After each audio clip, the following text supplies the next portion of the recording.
Multiple chronic condition অনুযায়ী copyright আইন 1976 এর ধারা 107 এর অধীনে কপিরাইট দাবি ত্যাগ, সমালোচনা, মন্তব্য, সংবাদ প্রতিবেদন, শিক্ষাদান, বৃত্তি, শিক্ষা এবং গবেষণার মতো উদ্দেশ্যে ন্যায্য ব্যবহারের জন্য ভাতা দেওয়া হয়।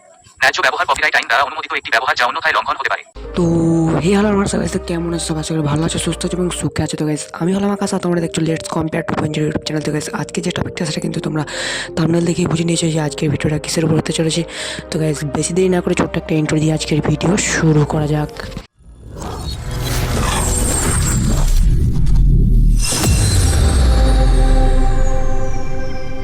ওয়াও গাইস, এইবারের আইপিএল অকশনটা তোমরা সকলেই দেখেছো। তোমরা দেখেছো কোন প্লেয়ারকে কোন দল কিনেছে।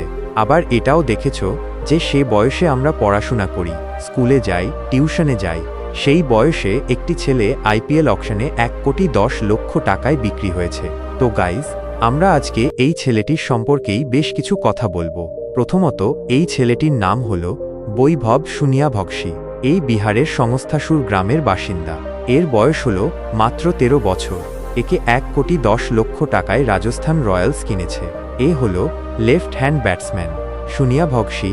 এর 5টি রঞ্জি ট্রফি ম্যাচ খেলার অভিজ্ঞতাও আছে। তার নামের পাশে আছে আন্তর্জাতিক শব্দ। তিনি অস্ট্রেলিয়ার বিরুদ্ধে 60 বলে শতক জুড়ে দেন এবং সেই সময় থেকেই খুলে যায় তার আইপিএলে স্থান পাবার দুয়ার। আর তার যদি আইপিএলে অভিষেক হয় তাহলে তাকে মুখোমুখি হতে হবে বুমরা ও স্টার্কদের মতো বোলারদের। তারপর তিনি আরও একটি রেকর্ড তার নামে লেখাবেন। তো গাইজ, আজকের ভিডিওতে এত দূরই। ভালো থেকো সবাই। Tata, bye bye.